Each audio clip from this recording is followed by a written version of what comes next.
Hi friends, कैसे हैं आप। आशा करती हूँ सब लोग अच्छे होंगे। मुझे कई लोगों के कमेंट्स आते हैं कि मैम लेट्रोजोल टैबलेट हम कब से ले, कितने दिन तक लेना है, और हमें एक बार में कंसीव नहीं हुआ तो हम कितनी बार तक इसको ले सकते हैं। तो आज इन सब के सवालों का जवाब देने वाली हूँ।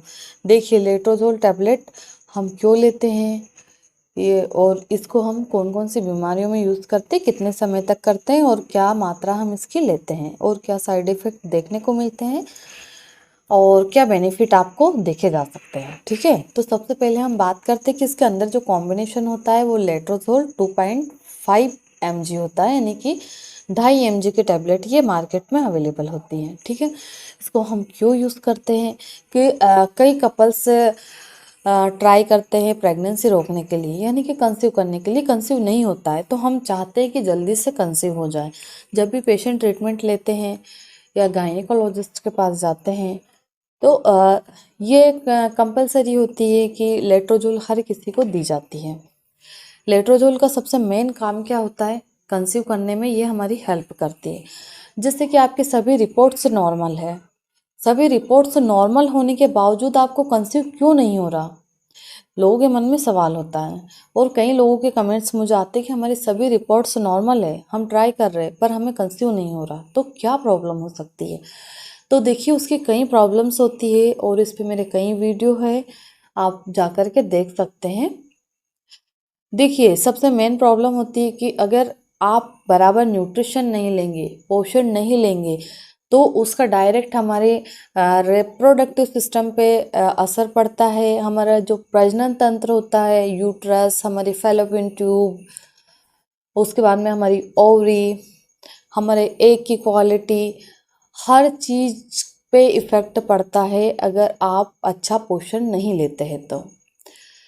अगर आप जल्दी से कंसीव करना चाहते हैं तो आपके पीरियड्स रेगुलर होना चाहिए, हस्बैंड की रिपोर्ट नॉर्मल होना चाहिए, आपकी एग की क्वालिटी अच्छी होनी चाहिए, आपको वाइट डिस्चार्ज नहीं जाना चाहिए, बच्चेदानी में इन्फेक्शन नहीं होना चाहिए, बच्चेदानी में दर्द नहीं होना चाहिए, एंडोमेट्रोसिस नहीं होनी चाहिए, आपकी एंडोमेट्रियम की लाइनिंग अच्छी होनी चाहिए।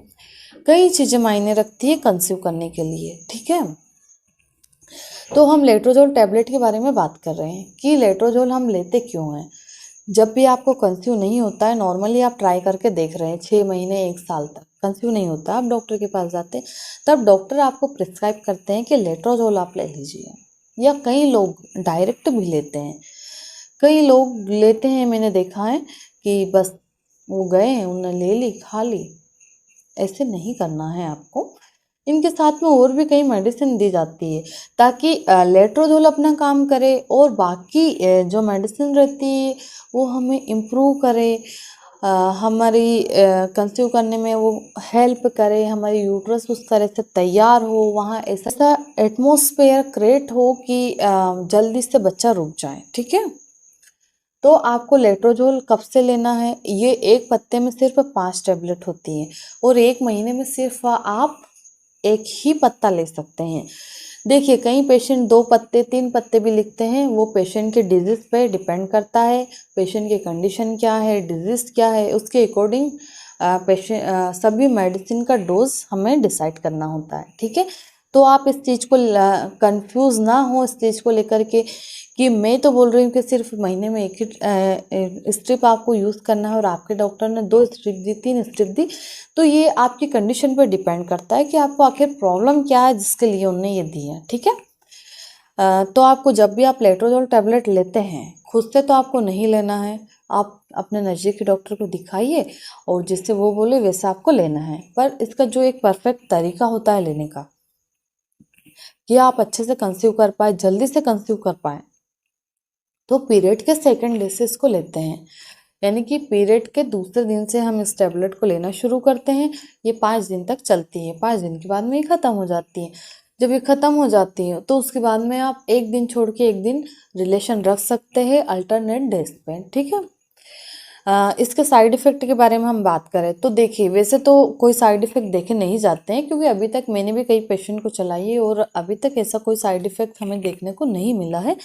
पर फिर भी जैसे कई फीमेल्स की बॉडी काफ़ी सेंसिटिव होती है तो देखे जा सकते हैं, जैसे कि गर्दन में दर्द, मुंह सूखना, दस्त लगना, पेट में दर्द होना, रेशेस होना, पूरी बॉडी में इचिंग, खुजली होना, अगर ऐसे कोई लक्षण आपको दिखाई देते हैं तो आप अपने डॉक्टर को जाकर के दिखाइए या उनसे बात करिए कि हमें इस टाइप की एलर्जी या रिएक्शन हो रही है इस दवाई से। तो फिर वो चेक करने के बाद में आपको कुछ और मेडिसिन देंगे, एंटी एलर्जिक मेडिसिन, वो आप ले लेंगे तो ठीक हो जाएंगे। बाकी ऐसी कोई एलर्जी देखी नहीं जाती है। और कई पेशेंट ने 1 मंथ में भी कंसीव किया है, कई पेशेंट में 3 मंथ में कंसीव किया, कई पेशेंट 6 मंथ में कंसीव करते हैं।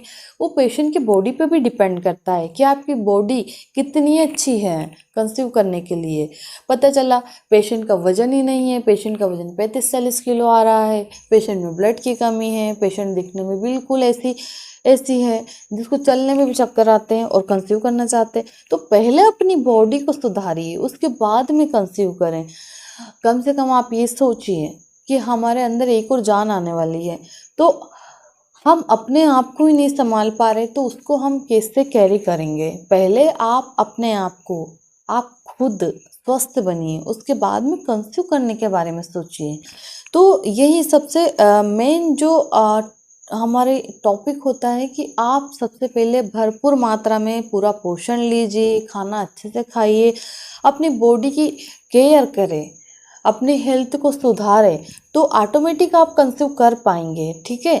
और अगर आप हमेशा डिप्रेशन में रहेंगे, कहीं टेंशन लेके घूमेंगे, हमें तो बच्चा नहीं रुक रहा, बच्चा नहीं रुक रहा, तो ये स्ट्रेस लेवल बढ़ जाने के कारण भी कई बार कंसीव नहीं होता है। ये एक रियलिटी है और मैंने कई लोगों में ये देखा है। और ये एक एंजाइटी होती है तो पेशेंट काफ़ी परेशान होते हैं। वो ट्राई तो करते हैं, वो सब कुछ करते हैं, ट्रीटमेंट भी लेते हैं, डॉक्टर को भी दिखाते भी है, चेकअप भी करवाते हैं, पर कंसीव नहीं होता है। तो क्यों नहीं होता है? सबसे पहले आपको ये जानने की कोशिश करनी चाहिए कि हम गलती कहाँ कर रहे हैं। ठीक है। अगर आप स्ट्रेस लेवल कम रखेंगे, आप हमेशा खुश रहेंगे, तो जल्दी से कंसीव कर पाएंगे। और दूसरी बात, आप इसको महीने में सिर्फ 1 पत्ता ले और 3 महीने तक आप इसको कंटिन्यू ले सकते हो। और जब भी ले तो पीरियड के सेकेंड डे से ही लेना है। और जब भी आपकी मेडिसिन ख़त्म हो जाती है उसके बाद में 1 दिन छोड़ के 1 दिन आपको साथ में रहना है। ठीक है। ये वीडियो देखते टाइम अगर आपके मन में कोई भी सवाल है तो कमेंट्स करके आप मुझसे पूछ सकते हैं। मेरे चैनल पर नए हैं तो सब्सक्राइब करें, वीडियो को लाइक करें। धन्यवाद।